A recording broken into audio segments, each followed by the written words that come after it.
नमस्ते। UPSC podcast channel में आपका स्वागत है। आज बिपिन चंद्रा की India struggle for independence series में हम चैप्टर 37 फ्रीडम एंड पार्टीशन पर चर्चा करेंगे। 15 अगस्त 1947 की तारीख, इसमें एक अजीब सा विरोधाभास है ना। एक तरफ तो वो खुशी, वो गर्व कि इतने लंबे, इतने शानदार संघर्ष के बाद हमें आज़ादी मिली, पीढ़ियों का सपना पूरा हुआ। और दूसरी तरफ बंटवारे का वो गहरा जख्म जिसने देश को, समाज को, लोगों को जैसे चीर कर रख दिया। ये एक ऐसी गुत्थी है जो आज भी इतिहासकारों को सोचने पर मजबूर करती है और यकीनन दोनों देशों के आम लोगों के दिलों में कहीं ना कहीं एक कसक पैदा करती है। बिल्कुल सही कहा। और इस कॉन्ट्रडिक्शन से, इस विरोधाभास से दो बुनियादी सवाल सीधे सीधे निकलते हैं। पहला, अंग्रेज आखिर भारत छोड़कर गए क्यों? क्या कारण थे उनके जाने के पीछे? और दूसरा, उतना ही पेचीदा सवाल, कांग्रेस जिसने हमेशा अखंड भारत की बात की, उसने आखिरकार पार्टीशन स्वीकार क्यों किया? हाँ, और इन सवालों के जवाब ढूंढने निकलो तो बड़ी अलग अलग थियरीज मिलती हैं। एक तरफ तो वो इंपीरियलिस्ट नजरिया है जो कहता है कि अरे अंग्रेज तो बहुत महान थे, उनका तो मिशन ही था भारतीयों को सेल्फ गवर्नमेंट सिखाना, उन्हें तैयार करना, आज़ादी तो उसी प्लान का हिस्सा थी। और पार्टीशन वो तो बस इसलिए हुआ क्योंकि हिंदू और मुसलमान आपस में झगड़ते रहते थे, वो तय ही नहीं कर पाए कि पावर कैसे बांटी जाए। अंग्रेजों का इसमें क्या दोष? ये एक व्यू है। और दूसरी तरफ एक बिल्कुल विपरीत रैडिकल व्यू भी है। ये कहता है कि आज़ादी तो 1946-47 के मास एक्शंस, खास तौर पर मजदूरों, किसानों और हाँ, कम्युनिस्ट के संघर्षों से छीन कर ली गई, एक तरह से छीन ली गई।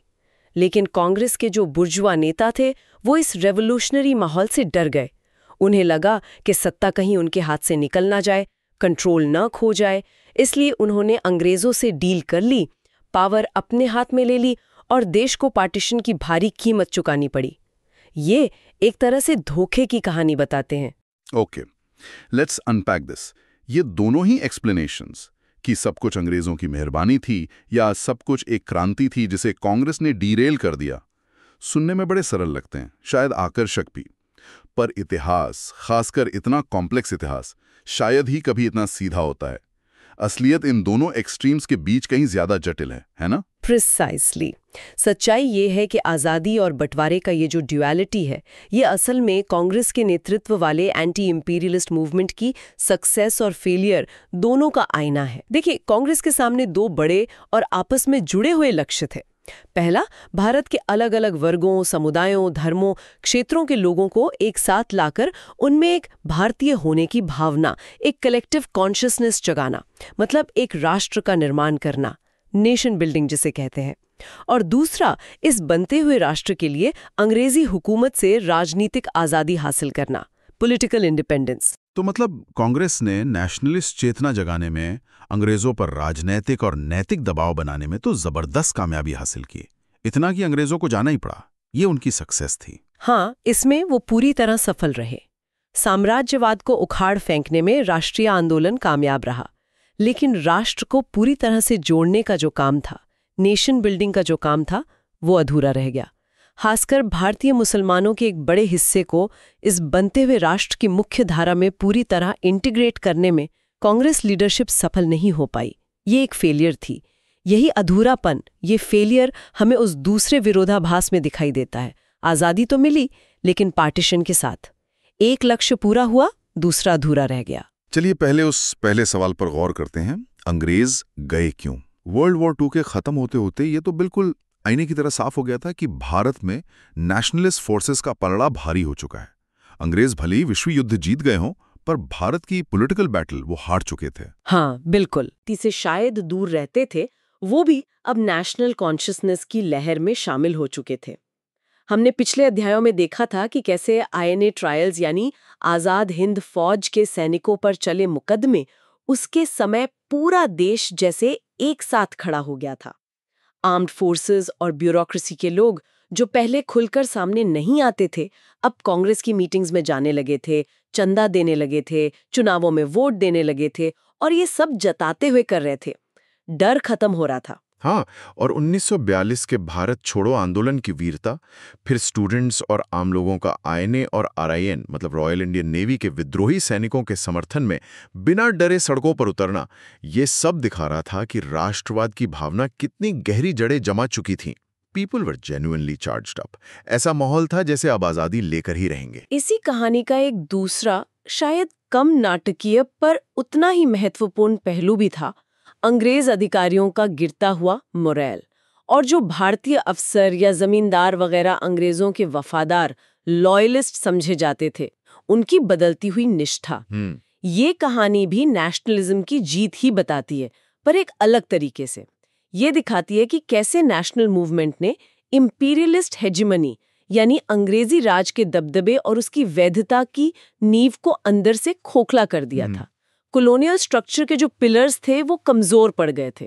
जैसे दीमक लगी लकड़ी होती है ना, बाहर से ठीक दिखती है पर अंदर से खोखली हो चुकी होती है। हाँ, वैसा ही कुछ राज के साथ हो रहा था। सही बात है।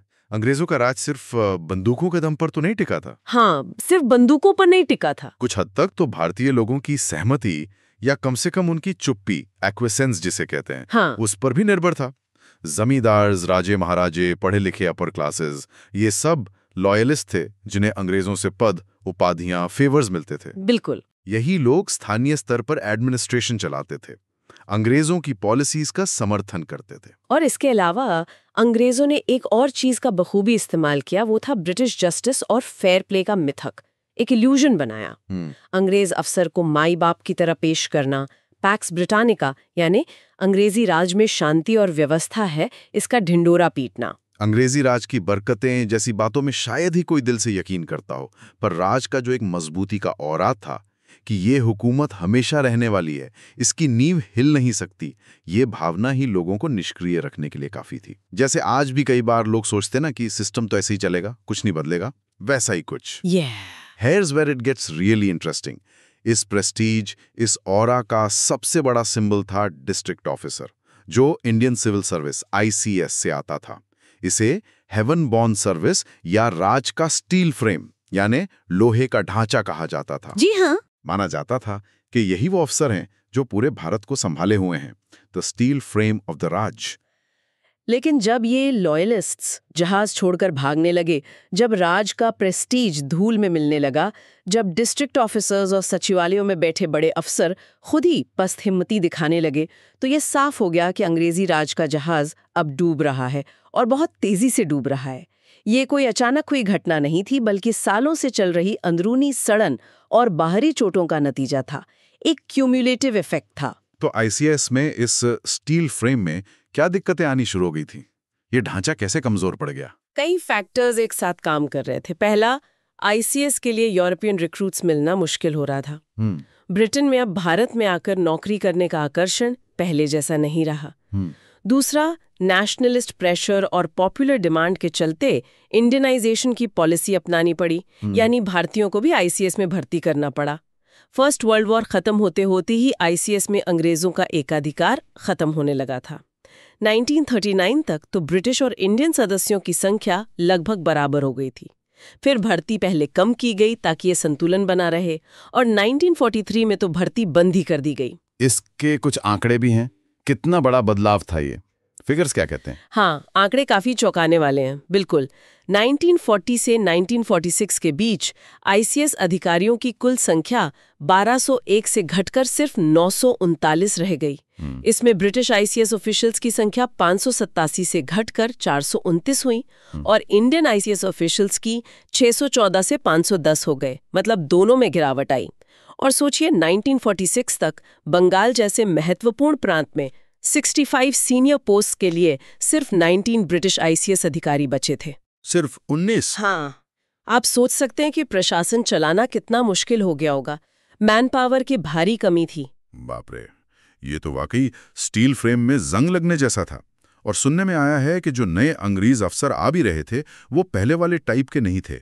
उनका बैकग्राउंड और माइंडसेट अलग था। बिल्कुल। पहले अक्सर ऑक्सफोर्ड यूनिवर्सिटीज के पढ़े लिखे एरिस्टोक्रेटिक परिवारों के बेटे आते थे, जिनके बाप दादा भी शायद भारत में काम कर चुके होते थे, जिन्हें ओल्ड इंडिया हैंड्स कहते थे। वो मानते थे कि भारतीयों पर राज करना अंग्रेजों की डेस्टिनी है, एक मिशन है, एक वाइट मैन्स बर्डन जैसा कुछ। लेकिन बाद में ग्रामर स्कूल्स और पॉलिटेक्निक से निकले लड़के आने लगे, जिनके लिए राज की नौकरी बस एक करियर थी, गुजारा करने का जरिया, कोई मिशन नहीं। जैसे आजकल कोई बस एमएनसी में जॉब करता है, कंपनी के मिशन से उसे ज्यादा लेना देना नहीं होता। हाँ, बस एक जॉब है। वो चरम पर थी। घरों से इतनी दूर रहना मोरल गिरा रहा था, महंगाई बढ़ गई थी, तो इकोनॉमिक वरीज भी थीं। कई अफसर रिटायर होने वाले थे, कई प्रीमेच्योर रिटायरमेंट लेने की फिराक में थे। तो जो ब्यूरोक्रेसी बची थी वो युद्ध से थकी हारी थी, 1942 के आंदोलन की मार झेल चुकी थी, और उसमें पहले जैसा जोश, कमिटमेंट और शायद कॉम्पिटेंस भी नहीं बचा था। तो ये तो हुई मैन पावर और मोराइल की बात, लेकिन क्या इससे भी बड़ा मुद्दा ये नहीं था कि ब्रिटिश स्ट्रैटेजी ही अब कंफ्यूज हो चुकी थी?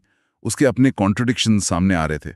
मतलब उनकी अपनी पॉलिसी ही उनके गले की फांस बन गई थी। एग्जैक्टली, यही असली जड़ थी। अंग्रेजों की सालों पुरानी स्ट्रैटेजी थी नेशनलिज्म को काबू में रखने के लिए गाजर और छड़ी, कैरेट एंड स्टिक वाली पॉलिसी, यानी कंसिलिएशन और रिप्रेशन का मिक्स। कभी कुछ रियायतें दे दी, कभी सख्ती से आंदोलन कुचल दिया।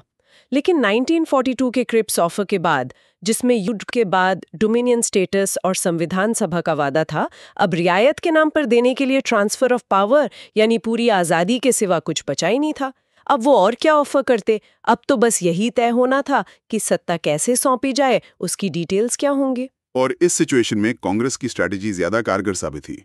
उनका वो double approach, non violent mass movement भी चलाना और कॉन्स्टिट्यूशनल रिफॉर्म्स के जरिए भी काम करना, ये अंग्रेजों पर भारी पड़ गया। हाँ, कांग्रेस की ये दोहरी रणनीति अंग्रेजों के लिए कैच-22 जैसी स्थिति पैदा कर रही थी। एक दुविधा, जब कांग्रेस ने नॉन वायलेंट आंदोलन छेड़ा और सरकार ने उसे बेरहमी से कुचला, जैसे 1931-32 या 1942 में, तो सरकार का असली दमनकारी चेहरा दुनिया के सामने आ गया। उसकी मॉरल अथॉरिटी खत्म हो गई। लोग नाराज हुए, और अगर सरकार ने नरमी दिखाई, सेडिशन पर सख्ती नहीं की या कांग्रेस से समझौता किया, जैसे 1931 में गांधी-इरविन पैक्ट हुआ या 1935 एक्ट के तहत प्रोविंशियल ऑटोनॉमी दी और कांग्रेस ने सरकारें बनाई, तो उसे कमजोर माना गया। हाँ, तो उसे कमजोर माना गया। इससे लॉयलिस्ट का भरोसा हिल गया और आम लोगों का हौसला बढ़ा। मतलब सरकार कुछ भी करती, फंसती वही थी। Their strategy was backfiring. मतलब करें तो क्या करें वाली हालत हो गई थी अंग्रेजों की। Damned if they do, damned if they don't वाली बात होगी। बिल्कुल। 1942 के आंदोलन का जिस क्रूरता से दमन किया गया, उसने लिबरल्स और लॉयलिस्ट तक को नाराज कर दिया। जो लोग अंग्रेजों के समर्थक थे या तटस्थ थे, वो भी सरकार के रवैये से खफा हो गए। फिर जब गांधी जी फरवरी-मार्च 1943 में 21 दिन के उपवास पर थे और उनकी जान को खतरा था, तब भी सरकार ने उन्हें रिहा करने से इनकार कर दिया। इससे भी लोगों में गुस्सा बढ़ा। INA ट्रायल्स में भी यही हुआ। लिबरल्स और लॉयलिस्ट सब अपील कर रहे थे कि नरमी बढ़ती जाए, पर सरकार अड़ी रही। दूसरी तरफ जब 1945-46 में सरकार कांग्रेस नेताओं से बातचीत करती दिखी, उन्हें गवर्नमेंट में शामिल होने के लिए मनाती दिखी, तो अंग्रेजों के दोस्त यानी लॉयलिस्ट निराश हो गए। उन्हें लगा कि सरकार में तो दम ही नहीं बचा, वो तो अपने दुश्मनों के आगे झुक रही है। हाँ, कि सरकार हमें प्रोटेक्ट नहीं कर पाएगी। बिल्कुल। ऑफिशियल्स बस खड़े तमाशा देखते रहे और कांग्रेस नेता जेल से छूटकर जोरदार भाषण देते घूम रहे थे। इससे लॉयलिस्ट का राज की ताकत और इसकी अपने समर्थकों को बचाने की क्षमता पर से विश्वास पूरी तरह उठ गया। तो लॉयलिस्ट का तो फेथ हिल गया, और जो सर्विसेज थे यानी ब्यूरोक्रेसी और पुलिस, उनके लिए काम करना क्यों मुश्किल हो गया? उनके सामने क्या डायलेमा था? उनके सामने सबसे बड़ा डिलेमा यही पॉलिसी पैरालिसिस थी। रिप्रेशन करें या कंसिलिएशन, सख्ती करें या नरमी, ये तय ही नहीं हो पा रहा था। ये दुविधा 1930s के मध्य में शुरू हो गई थी, जब ऑफिशियल्स को ये डर सताने लगा था कि जिन कांग्रेस नेताओं को वो आज सिविल डिसोबीडियंस मूवमेंट के दौरान जेल में डाल रहे हैं, कल वही चुनाव जीतकर पॉपुलर मिनिस्ट्रीज में उनके पॉलिटिकल बॉस बन सकते हैं। और 1937 में जब 8 प्रांतों में कांग्रेस की सरकारें बनी, तो ये डर हकीकत बन गया। कॉन्स्टिट्यूशनलिज्म ने भी सर्विसेज का मोराल तोड़ा। ये बड़ा इंटरेस्टिंग पॉइंट है। आमतौर पर लगता है कि मास मूवमेंट ही सरकार को चैलेंज करता है, लेकिन यहाँ तो कॉन्स्टिट्यूशनल पॉलिटिक्स भी अंग्रेजों के खिलाफ जा रही थी। हाँ, इस पहलू को अक्सर नजरअंदाज कर दिया जाता है। मास नॉन वायलेंट एक्शन ने जनता के मन से अंग्रेजी राज का डर निकाला, तो वहीं कांग्रेस राज मतलब 1937-39 के दौरान जो प्रांतीय सरकारें थीं, उसने लोगों का कॉन्फिडेंस बढ़ाया और ब्यूरोक्रेसी का मोरल गिराया। लोगों ने देखा कि अब पावर शिफ्ट हो रहा है। ऐसी कहानियां मशहूर हुई कि मद्रास में ब्रिटिश चीफ सेक्रेटरी खादी पहनने लगे हैं, या बॉम्बे में एक अंग्रेज रेवेन्यू सेक्रेटरी दौरे पर गए रेवेन्यू मिनिस्टर मोरारजी देसाई थे शायद, उनके 3rd क्लास डिब्बे तक दौड़े दौड़े जाते हैं ताकि मंत्री जी को स्टेशन पर उतरकर इंतजार ना करना पड़े। फर्स्ट क्लास से 3rd क्लास तक। हाँ, ये छोटी छोटी घटनाएं बड़ा सिंबॉलिक मैसेज देती थीं कि अब असली ताकत किसके हाथ में है। पावर डायनामिक्स बदल रही थी। वाह, ये तो पावर डायनामिक्स का पूरा उल्टाव था। हाँ। और इंडियन ऑफिशियल्स का रवैया कैसे बदल रहा था? क्या वो खुलकर बगावत कर रहे थे? खुली बगावत तो नहीं थी, बस सटल बदलाव आ रहे थे धीरे धीरे। जहां पहले राज के प्रति वफादारी दिखाना फैशन था, अब देशभक्ति दिखाना डन थिंग, यानी एक स्वीकार्य व्यवहार बन गया था। अगर किसी का कोई दूर का रिश्तेदार भी सिविल डिसोबीडियंस में जेल गया हो तो वो इस बात को सोशल सर्कल्स में बताने में गर्व महसूस करता था, शान की बात समझी जाती थी। सबसे जरूरी बात, अधिकारियों को यह एहसास होने लगा था कि कांग्रेस देर सवेर सत्ता में वापस आ सकती है, और ये सोच उनके रवैये पर असर डालने लगी। आदेश मानने से इनकार तो नहीं किया, पर कहा जाता है कि कुछ जगहों पर 1940 के इंडिविजुअल सत्याग्रह और 1942 के विद्रोह, खासकर पूर्वी यूपी और बिहार में के दौरान कार्रवाई थोड़ी ढीली या आधी अधूरी रही। हेजिटेशन थी। हालांकि ओवरऑल 1942 में दमन काफी सख्त था, पर अंदर ही अंदर ये हिचकिचाहट पनपने लगी थी। भविष्य का डर सता रहा था कि कल क्या होगा। और इसी वजह से वर्ल्ड वॉर 2 के बाद जब कांग्रेस नेता जेल से छूटे और चुनाव होने वाले थे, तब ब्यूरोक्रेसी के लिए स्थिति और भी मुश्किल हो गई। हाँ बिल्कुल, जब कांग्रेस नेता रिहा हुए और दोबारा प्रांतीय सरकारें बनने की संभावना बनी तो रिप्रेशन और कंसिलिएशन के बीच संतुलन साधना लगभग नामुमकिन हो गया। जिन अधिकारियों ने 1942 में सख्ती की थी, उन्हें डर था कि अब कांग्रेस सत्ता में आकर उनसे बदला लेगी, उनके खिलाफ जांच बिठाएगी। ऑफिशियल्स का मोराल तब बुरी तरह गिरा जब कांग्रेस नेताओं की तरफ से जांच की मांग और बदला लेने की धमकियों पर सरकार ने कोई ठोस कार्रवाई नहीं की। ये कहकर के भी इलेक्शनियरिंग है, चुनाव प्रचार में ऐसी बातें हो जाती हैं, थोड़ी छूट देनी पड़ती है। मतलब सरकार अपने ही अफसरों के पीछे खड़ी नहीं हो रही थी। हाँ, ऐसा उन्हें महसूस हुआ। पिछले वाइसरॉय लिनलिथगो ने वादा किया था कि 1942 की ज्यादतियों की कोई जांच नहीं होगी, पर सर्विसेज को अपनी सरकार पर भरोसा नहीं था कि वो कांग्रेस का दबाव झेल पाएगी। तत्कालीन वाइसरॉय लॉर्ड वेविल ने खुद माना कि प्रांतीय सरकारें बनने पर यह जांच का मुद्दा संभालना सबसे मुश्किल काम होगा। उन्हें समझ नहीं आ रहा था कि वो अपने अधिकारियों को कैसे बचाएं। तो वॉर खत्म होते होते अंग्रेजों के लिए सिचुएशन एकदम क्लियर हो गई थी। जी। वो समझ गए थे कि अब भारत पर राज करना मुमकिन नहीं रहा। The game was up. जो अधिकारी सत्ता और अधिकार की डायनामिक्स को समझते थे, उनके लिए तो तस्वीर बिल्कुल साफ थी। आर्मी के अंदर से आने के लोगों के प्रति सहानुभूति की लहर, और फिर RIN रॉयल इंडियन नेवी की रेटिंग्स का विद्रोह, इन घटनाओं ने दूरदर्शी अंग्रेज अधिकारियों को खतरे की घंटी सुना दी। अलार्म बज गया था। उन्हें समझ आ गया कि इस बार जो नेशनलिस्ट तूफान आने वाला है, उसे शायद दबाना मुमकिन ना हो। स्ट्रक्चर अभी भले ही खड़ा था, पर डर ये था कि अगर कांग्रेस ने चुनावों के बाद 1942 जैसा कोई बड़ा मास मूवमेंट छेड़ दिया, जिसे इस बार प्रांतीय सरकारें रोकेंगी नहीं बल्कि शायद मदद करेंगी, तो पुलिस, ब्यूरोक्रेसी और आर्म्ड फोर्सेस पर भरोसा नहीं किया जा सकता। हाँ, कि वो रिलायबल रहेंगे या नहीं। बिल्कुल, हो सकता है वो आदेश मानने से ही इनकार कर दें। वेविल का अपना असेसमेंट क्या था इस स्थिति पर? उस समय के वाइसरॉय का क्या मानना था? वेविल ने स्थिति की गंभीरता को समझा और लंदन को साफ साफ रिपोर्ट किया। उन्होंने लिखा, हम शायद ऐसे किसी विद्रोह को अभी कुचलने में कामयाब हो जाएं, लेकिन, और ये लेकिन बहुत महत्वपूर्ण है, उसकी जगह शासन चलाने के लिए हमारे पास कुछ नहीं है। हमें लगभग पूरी तरह से ब्रिटिश अधिकारियों पर निर्भर रहना पड़ेगा, और हमारे पास उतने कुशल अधिकारी हैं ही नहीं जो ये काम कर सके। मतलब विद्रोह दबा भी दिया तो उसके बाद देश चलाएंगे कैसे? एडमिनिस्ट्रेशन कोलैप्स हो जाएगा। हाँ, लोग ही नहीं है, सिस्टम ही चरमरा गया है। So what is this all mean? इसका निचोड़ क्या निकलता है? यही कि अंग्रेज समझ गए थे कि पुराना सिस्टम, पुराना राज अब चल नहीं सकता।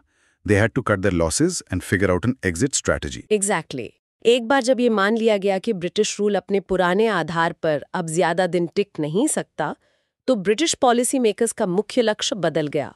अब लक्ष्य भारत पर कब्जा बनाए रखना नहीं, बल्कि भारत से एक ग्रेसफुल विड्रॉल सुनिश्चित करना था, सम्मानजनक तरीके से निकलना। एक ऐसा सेटलमेंट करना जिसके तहत ट्रांसफर ऑफ पावर का तरीका तय हो और ब्रिटेन भारत के बीच भविष्य के रिश्ते, पोस्ट इंपीरियल रिलेशंस जिसे कहते हैं, वो भी निर्धारित हों।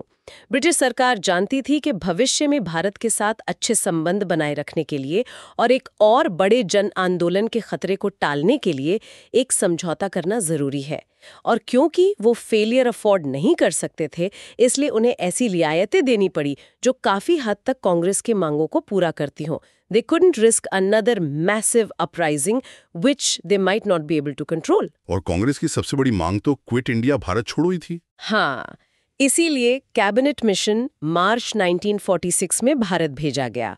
उसका काम था एक अंतरिम राष्ट्रीय सरकार बनाने पर बातचीत करना और सत्ता हस्तांतरण, ट्रांसफर ऑफ पावर के लिए एक स्थायी मैकेनिज्म तैयार करना। ये 1942 के क्रिप्स मिशन जैसा कोई आधा अधूरा खोखला इशारा नहीं था। कैबिनेट मिशन लंबे समय तक भारत में रुकने और सभी पक्षों से विस्तार से बात करने के मैंडेट के साथ आया था। ब्रिटिश सरकार समझ चुकी थी कि अब टालम टोल से काम नहीं चलेगा, एक वर्केबल सॉल्यूशन ढूंढना ही होगा। तो ये तो हुई कहानी कि अंग्रेजों के जाने के पीछे क्या कारण थे। उनकी अपनी अंदरूनी कमजोरियां, आईसीएस का पतन, लॉयलिस्ट्स का मोहभंग, उनकी अपनी स्ट्रेटेजिक कॉन्ट्रडिक्शंस और इन सब के ऊपर नेशनल मूवमेंट का लगातार बढ़ता हुआ दबाव, जिसने इस पूरी प्रक्रिया को तेज कर दिया, एक तरह से कहें तो मजबूर कर दिया। बिल्कुल। और कैसे उनकी दशकों पुरानी स्ट्रैटेजी, रिप्रेशन और कॉन्सिलिएशन का वो महीन संतुलन आखिर में आकर पूरी तरह नाकाम साबित हुई। अंग्रेजों के जाने की कहानी तो समझ आती है, लेकिन कहानी का वो दूसरा और शायद ज्यादा दर्दनाक पहलू अभी बाकी है।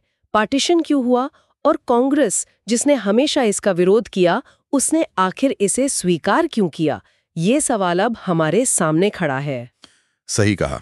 परिस्थितियां ऐसी क्यों बनी कि आज़ादी की खुशी के साथ बंटवारे का गम भी सहना पड़ा? ये अपने आप में एक बहुत बड़ा और जटिल सवाल है। चलिए आगे बढ़ते हैं और इस जटिल और भावनात्मक मुद्दे के विभिन्न पहलुओं पर गौर करते हैं। ठीक है, चलिए अपनी चर्चा को आगे बढ़ाते हैं। पिछली बार हमने देखा था कि कैसे इंडिपेंडेंस की पॉसिबिलिटी तो सामने थी, लेकिन रास्ते में बहुत सी उलझनें थीं। अब 1946 की शुरुआत में सिचुएशन ऐसी है कि ब्रिटिश सरकार भी एक सेटलमेंट चाहती है और नेशनलिस्ट लीडर्स भी नेगोशिएट करने को तैयार हैं।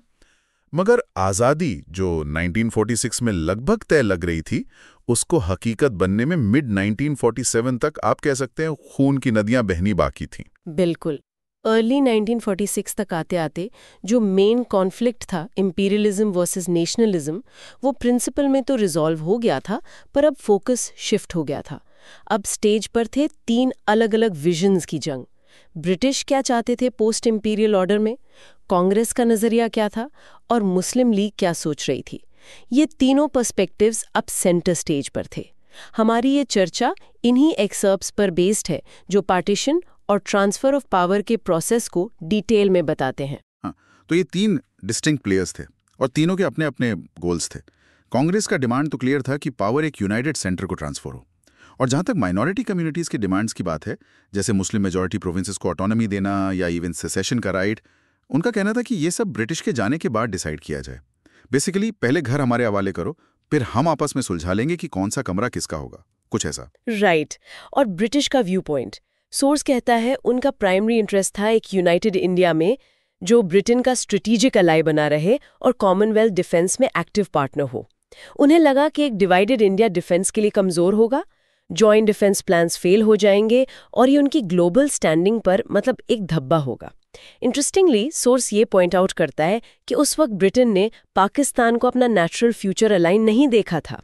अच्छा। हाँ, ये आज के जियोपॉलिटिकल अलाइनमेंट को देखते हुए थोड़ा सरप्राइजिंग लग सकता है, खासकर जब हम पाकिस्तान और वेस्टर्न ब्लॉक का वो दशकों पुराना कनेक्शन देखते हैं या ब्रिटिश की लीग को हिस्टोरिकली फॉस्टर करने की पॉलिसी याद करते हैं। पर 1946 में उनका फोकस यूनाइटेड इंडिया पर था। ये वाकई एक फैसिनेटिंग पॉइंट है। मतलब 1946 में British policy suddenly United India को फेवर कर रही थी। ये तो उनके पहले के डिवाइड एंड रूल वाले स्टांस से काफी अलग लगता है। जैसे एटली का वो 15 मार्च 1946 का स्टेटमेंट कि माइनॉरिटी को मेजॉरिटी के प्रोग्रेस पर वीटो नहीं लगाने देंगे। जी। ये जून जुलाई 1945 के शिमला कॉन्फ्रेंस वाले एटीट्यूड से बिल्कुल ऑपोजिट था, जहां वेवल ने जिन्ना को इफेक्टिवली वीटो दे दिया था, जिसके चलते कॉन्फ्रेंस फेल हो गई। तो ये एक सिग्निफिकेंट पॉलिसी शिफ्ट था, ऑलमोस्ट एक यू टर्न जैसा, है ना? करेक्ट। और इसी बदलते बैकड्रॉप में कैबिनेट मिशन इंडिया आया। मिशन इस बात पे कन्विंस था कि एक सॉवरेन पाकिस्तान वायबल नहीं है और माइनॉरिटीज की ऑटोनॉमी को यूनाइटेड इंडिया के फ्रेमवर्क में ही सेफगार्ड करना होगा। उनका प्लान थोड़ा कॉम्प्लेक्स था। एक 3 टियर स्ट्रक्चर प्रपोज किया गया। 3 सेक्शंस बनाए गए। Section A, Hindu majority provinces जैसे Madras, Bombay, UP, Bihar, CP, Orissa. Section B, north west के Muslim majority provinces, Punjab, NWFP, Sindh. और सेक्शन सी, ईस्ट के Muslim majority provinces, Bengal, Assam.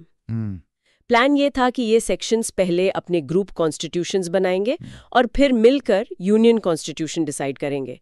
Centre के पास सिर्फ डिफेंस, फॉरेन अफेयर्स और कम्युनिकेशंस जैसे लिमिटेड सब्जेक्ट्स होंगे और प्रोविजंस थे कि पहले जनरल इलेक्शंस के बाद कोई प्रोविंस ग्रुप से बाहर आ सकता था और 10 साल बाद ग्रुप या यूनियन कॉन्स्टिट्यूशन पर रिकंसिडरेशन मांग सकता था।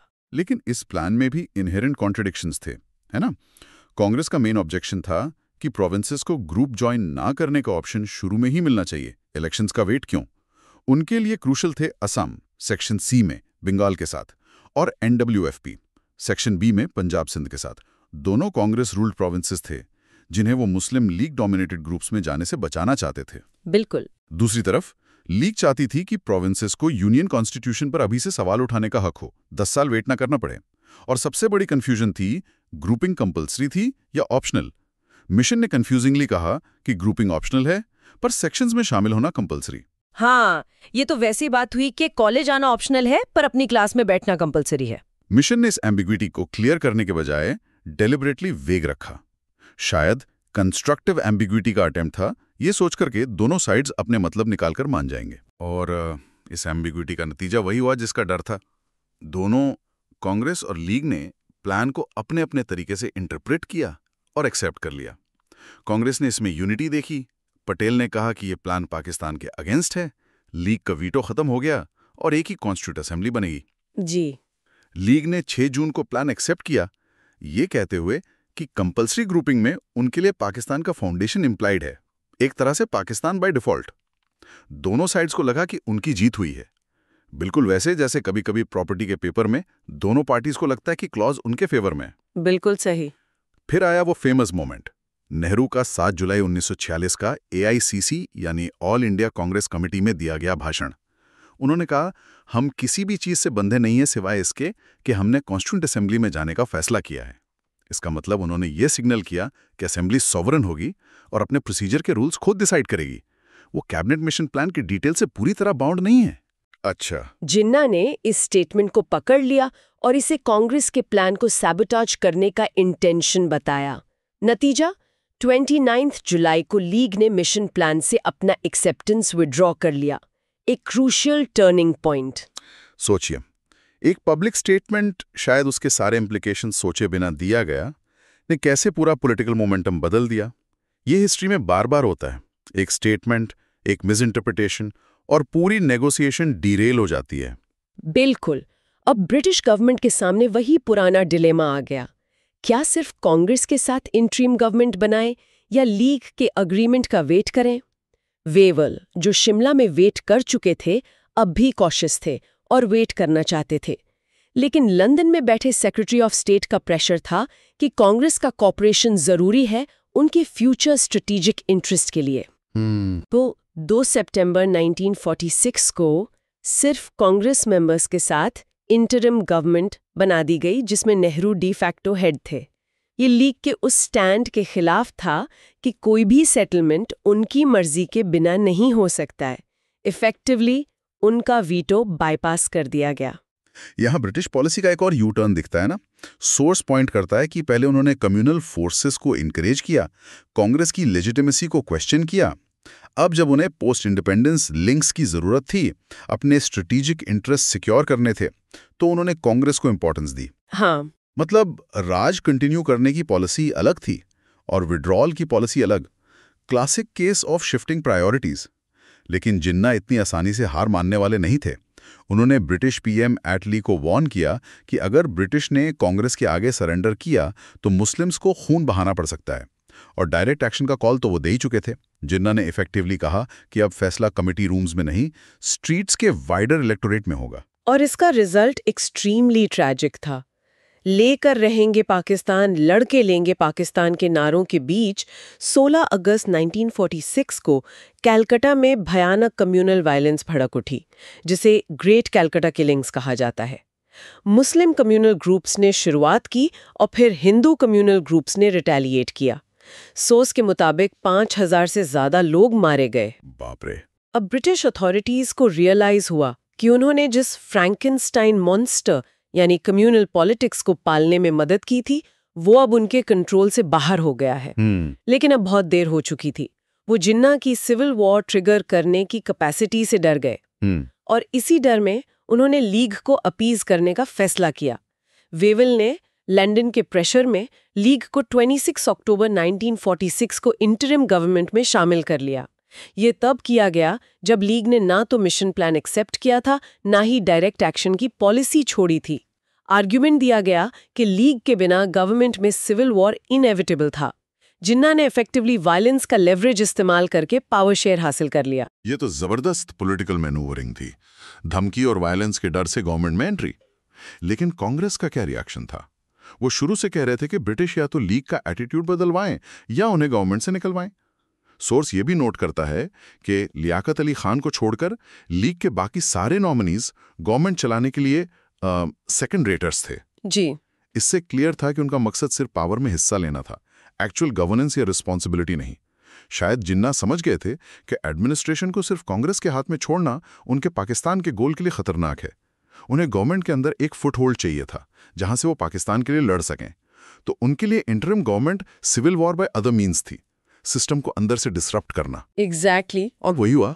लीग मिनिस्टर्स ने कांग्रेस मिनिस्टर्स के हर काम में अड़ंगा लगाना शुरू किया, अपॉइंटमेंट्स को चैलेंज किया, हर फाइल पर ऑब्जेक्शन उठाए। एक तरह का कांस्टेंट डेडलॉक। नेहरू ने इसे बाईपास करने के लिए इनफॉर्मल मीटिंग्स का सिस्टम ट्राई किया, लेकिन लीग मिनिस्टर्स उसमें शरीक ही नहीं होते थे। इन डिसरप्शनिस्ट टैक्टिक्स ने कांग्रेस लीडर्स को फाइनली कन्विंस कर दिया कि ये इंटरिम गवर्नमेंट काम नहीं कर सकती, इससे देश चलाना इम्पॉसिबल है। फिर भी वो 5 फरवरी 1947 तक गवर्नमेंट में बने रहे। फाइनली इंटरिम गवर्नमेंट के 9 कांग्रेस मेंबर्स ने वाइसरॉय को लेटर लिखकर लीग मेंबर्स के रेजिग्नेशन की मांग की। और आखिरी झटका तब लगा जब लीग ने कॉन्स्टिट्यूएंट असेंबली को ही डिसॉल्व करने की मांग कर दी, जो 9 दिसंबर 1946 को बिना लीग के शुरू हो चुकी थी। ये तब हुआ जबकि ब्रिटिश ने 6 दिसंबर के स्टेटमेंट में लीग की ग्रुपिंग वाली इंटरप्रिटेशन को सही भी मान लिया था। साफ था कि जिन्ना अब मिशन प्लान के फ्रेमवर्क में नहीं खेल रहे थे।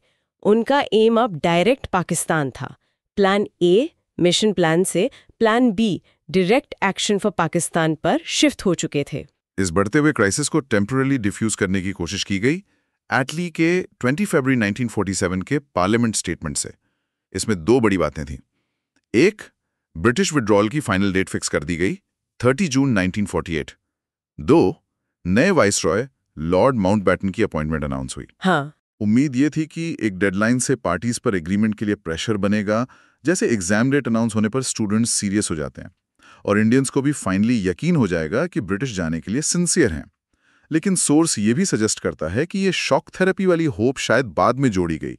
असली रीजन ये था कि एटली गवर्नमेंट वेवल के इस असेसमेंट को इग्नोर नहीं कर सकती थी कि इंडिया में ब्रिटिश अथॉरिटी का डिक्लाइन इरिवर्सिबल हो चुका है। सही बात। वो वेवल को तो हटा सकते थे, और उन्होंने हटाया भी क्वाइट अब्रप्टली।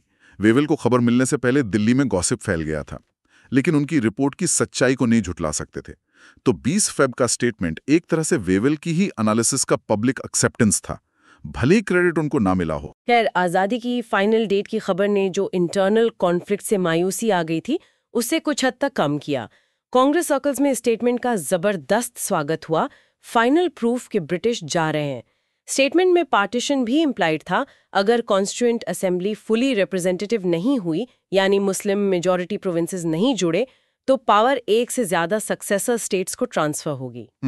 लेकिन इस स्टेज पर यह भी कांग्रेस को एक्सेप्टेबल था, क्योंकि इसका मतलब था कि जो असेंबली चल रही है वो कम से कम उन एरियाज के लिए कॉन्स्टिट्यूशन बना सकती है जो रिप्रेजेंट हो रहे हैं। एक तरह से डेडलॉक तोड़ने का रास्ता दिखा। नेहरू ने लियाकत अली खान से अपील भी की, ब्रिटिश पिक्चर से फेड आउट हो रहे हैं, अब फैसले का बोझ हम सब पर है, हमें इस सवाल का सामना करना चाहिए, दूर से बात नहीं करनी चाहिए। एक छोटी सी उम्मीद जगी कि शायद अब दोनों पार्टीज मिलकर कोई सोल्यूशन निकाल लें। लेकिन सोर्स कहता है ये उम्मीद इल्यूजरी थी, एक भ्रम था। जिन्ना इस स्टेटमेंट से और भी ज्यादा कन्विंस्ड हो गए कि उन्हें बस टाइम निकालना है और उनका गोल पाकिस्तान उन्हें मिल जाएगा। ब्रिटिश पार्लियामेंट में कंजर्वेटिव एमपीज ने इसका डर जताया भी था। अच्छा। हाँ, एक एमपी गॉडफ्री निकोलसन ने कहा कि इस स्टेटमेंट तो मुस्लिम लीग को सीधा इन्विटेशन था कि वो पैर जमा लें और पाकिस्तान के लिए होल्ड आउट करें। पंजाब के गवर्नर इवान जेनकिंस ने भी वॉर्न किया कि इस स्टेटमेंट को फाइनल कम्युनल शोडाउन का प्रिल्यूड माना जाएगा। हर कोई जितनी पावर हो सके ग्रैब करने की कोशिश करेगा, अगर जरूरत पड़ी तो फोर्स से भी। जैसे ब्लैक फ्राइडे सेल की अनाउंसमेंट होते ही लोग दुकानों पर टूट पड़ते हैं, वैसा ही पॉलिटिकल पावर ग्रैब का सीन बनने का खतरा था। और जेनकिंस की प्रेडिक्शन बहुत जल्दी सच साबित हुई। लीग ने पंजाब में सिविल डिसोबीडियंस मूवमेंट लॉन्च कर दिया, जिसके नतीजे में खजर हयात खान की unionist Akali Congress coalition ministry गिर गई। ये मिनिस्ट्री पंजाब में एक क्रॉस कम्युनल अलायंस थी जो लीग को सत्ता से दूर रखे हुए थी। इसके गिरते ही पंजाब, जो अब तक बड़े पैमाने पर कम्युनल वायलेंस से बचा हुआ था, अब उसकी आग में झुलस गया। वेवल ने अपनी डायरी में लिखा भी कि खजर का रेजिग्नेशन फरवरी 20 के स्टेटमेंट से डायरेक्टली लिंक्ड था। फाइनल डेट अनाउंस होते ही प्रॉपर्टी के बंटवारे जैसा झगड़ा शुरू हो गया कि किसके हिस्से में क्या आएगा। The final countdown had begun, और साथ ही स्क्रैम्बल फॉर पावर भी। इसी एक्सट्रीमली वॉलेटाइल माहौल में लॉर्ड माउंटबैटन इंडिया आए, द लास्ट वाइसरॉय। उनका मैंडेट था ब्रिटिश राज को 30 जून 1948 तक वाइंड अप करना।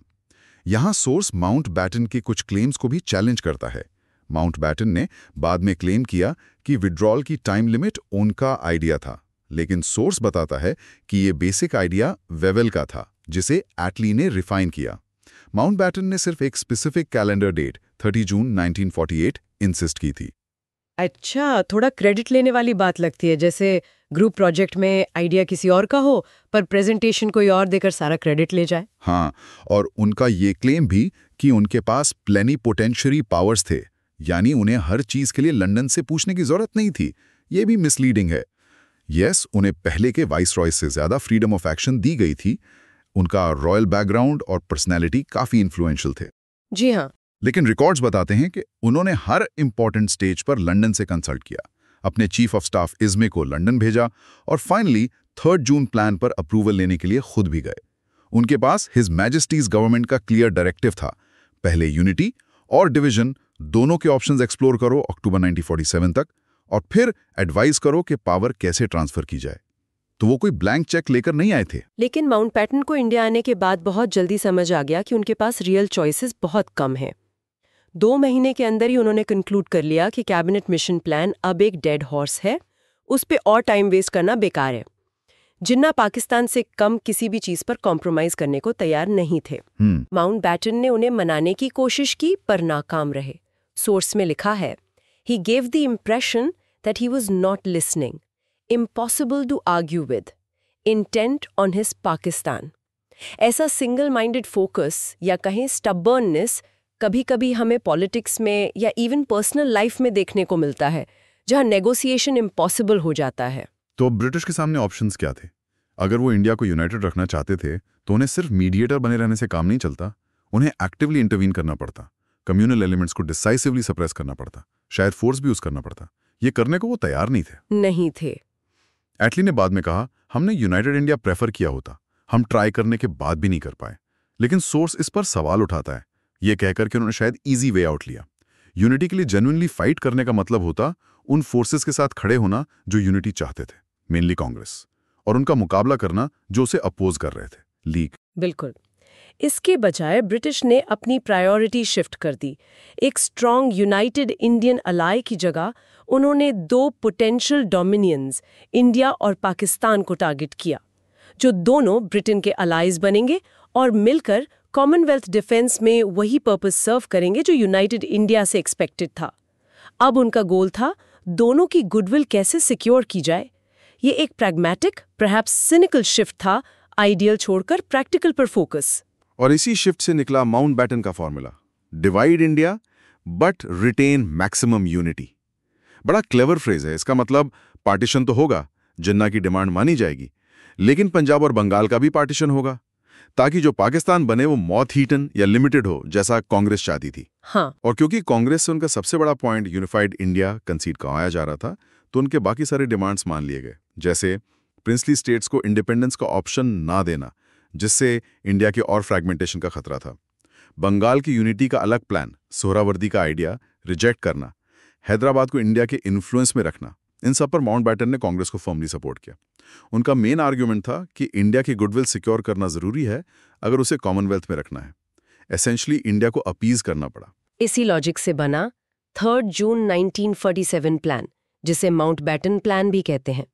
इसका कोर आइडिया था डोमिनियन स्टेटस के बेसिस पर जल्दी से जल्दी पावर ट्रांसफर करना 2 सक्सेसर स्टेट्स, इंडिया और पाकिस्तान को। अब कांग्रेस, जो पहले डोमिनियन स्टेटस के खिलाफ थी, इसके लिए क्यों मान गई? सोर्स बताता है, उन्हें लगा कि देश में जो एक्सप्लोजिव सिचुएशन बन चुकी थी, murder stocks the streets, Nehru के शब्दों में, उससे डील करने के लिए उन्हें तुरंत फुल कंट्रोल चाहिए था। बिल्कुल। ब्रिटिश अथॉरिटी कोलैप्स कर रही थी, लॉ एंड ऑर्डर मेंटेन करना मुश्किल हो रहा था, इंटरिम गवर्नमेंट का एक्सपीरियंस भी खराब रहा था। डोमिनियन स्टेटस उन्हें इमीडिएट पावर देता, प्लस इससे एक स्मूथ ट्रांजिशन की उम्मीद थी। ब्रिटिश ऑफिसर्स और सिविल सर्वेंट्स थोड़े टाइम और रुक सकते थे जब तक इंडियन एडमिनिस्ट्रेशन सेटल ना हो जाए, जैसे नई कंपनी ज्वाइन करने पे थोड़ा हैंड होल्डिंग मिलता है शुरू में। और ब्रिटेन का क्या फायदा था इसमें? डोमिनियन स्टेटस से इंडिया को कॉमनवेल्थ में रिटेन करने का चांस था, जो उनके लिए एक बड़ा स्ट्रेटेजिक और इकोनॉमिक प्राइस था। इंडिया की पोटेंशियल इकोनॉमिक स्ट्रेंथ और डिफेंस कैपेबिलिटीज को देखते हुए ब्रिटेन का ट्रेड और इन्वेस्टमेंट भी इंडिया में पाकिस्तान के मुकाबले कहीं ज्यादा था। भले ही जिन्ना ने पाकिस्तान को कॉमनवेल्थ में लाने का ऑफर पहले ही दे दिया था, इंडिया की मेंबरशिप उनके लिए ज्यादा वैल्यूएबल थी। अब आते हैं उस जल्दी ट्रांसफर की डेट पर, 15 अगस्त 1947, जो ओरिजिनली प्लान्ड जून 1948 से 10 महीने पहले थी। इसका प्राइमरी रीजन तो कांग्रेस को डोमिनियन स्टेटस के लिए मनाना था। एक डील के जल्दी पावर ट्रांसफर करो तो हम डोमिनियन स्टेटस एक्सेप्ट करेंगे।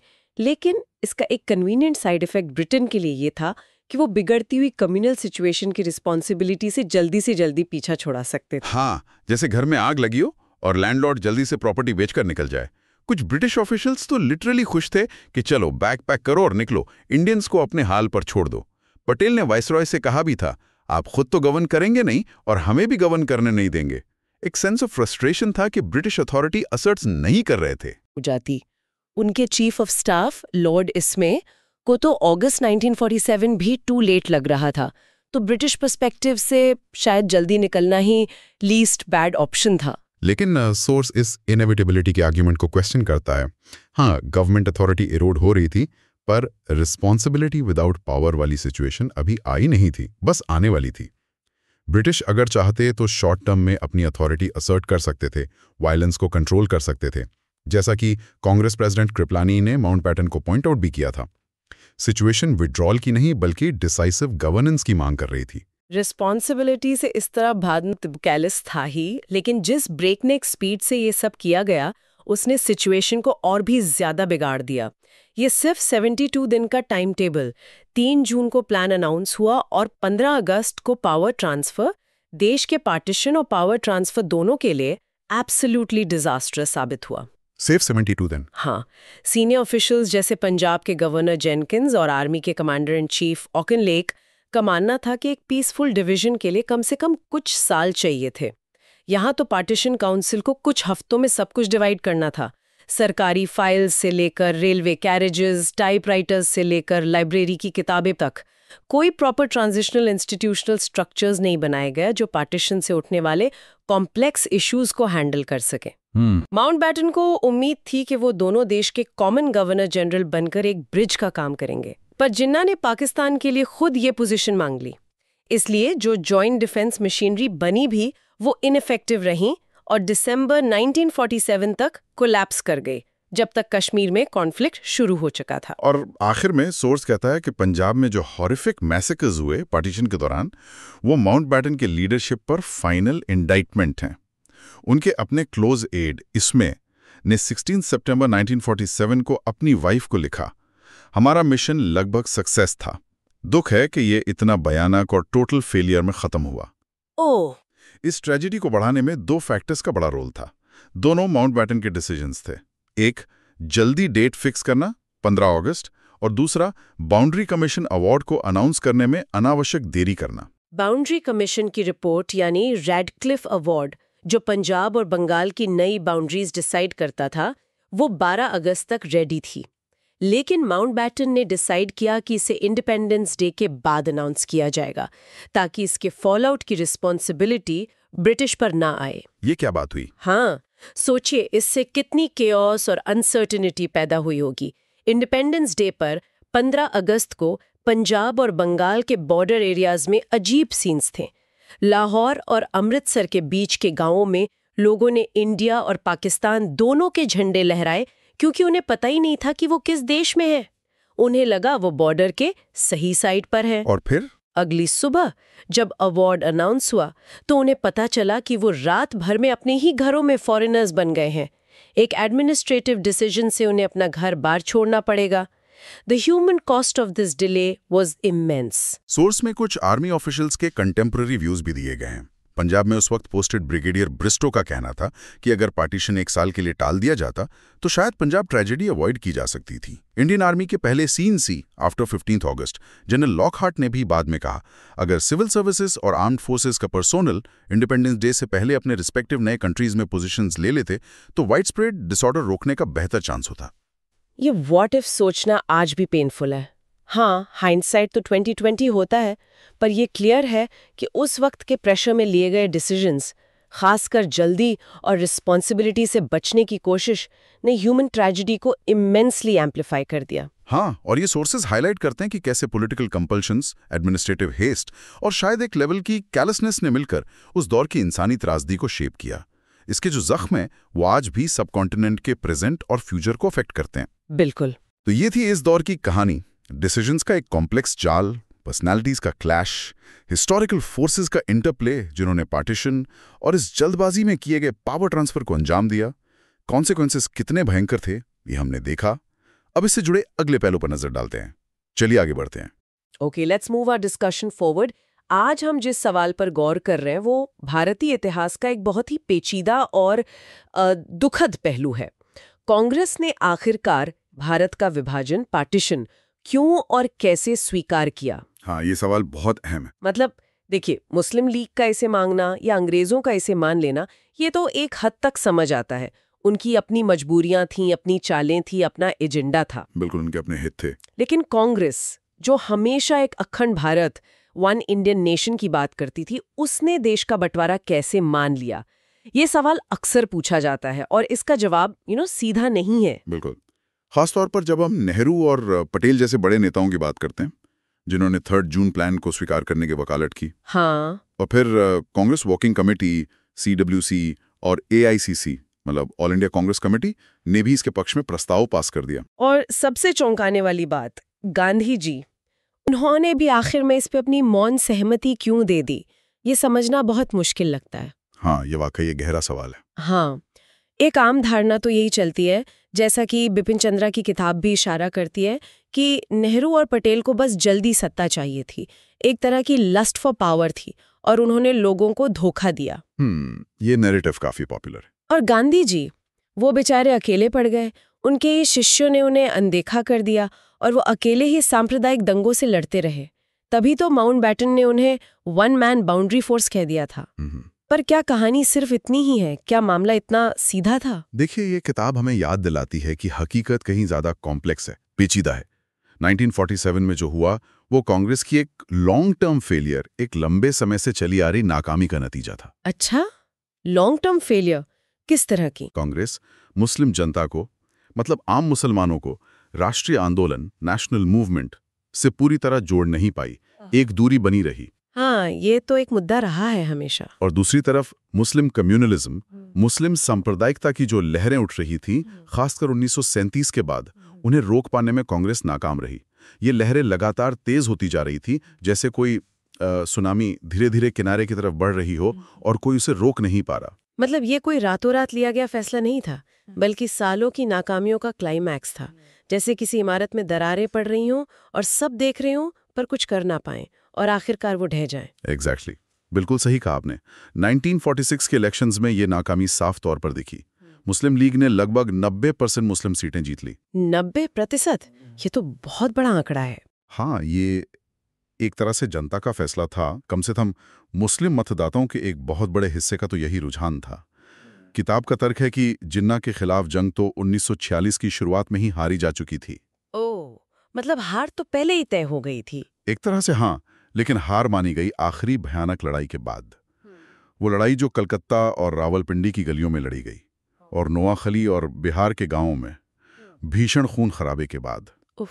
हार मानने का फैसला तब हुआ जब उसकी कीमत इंसानी जिंदगियों में चुकाई जा रही थी, रोजाना। तो 1947 आते आते नेताओं को ऐसा क्यों लगा कि पार्टीशन के अलावा कोई चारा ही नहीं बचा है?